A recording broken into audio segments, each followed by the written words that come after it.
Shakas, aloha crafty friends, it's Maka from Makaz Home. I'm back today with day number 4 of the 24 Days of Christmas Secret Santa Swap hosted by Scrappy Tate here on YouTube. I have gift number 4, and if you've been following along with the days so far, you know that I have been recycling packaging that I have received from my last year's swap. I will put the playlist here so you can check it out. And stay tuned to the end to find the playlist for this year.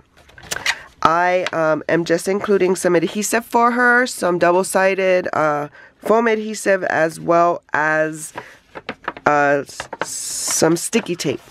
And so all I'm doing is adding a bead of hot glue here to seal the packaging, and possibly maybe she'll be able to reuse it as well. My swap partner last year did an amazing job at packaging, and I did not want it to go to waste. I hope she doesn't mind that. I am reusing her packaging for this year, but it is so gorgeous I could not let it go to waste.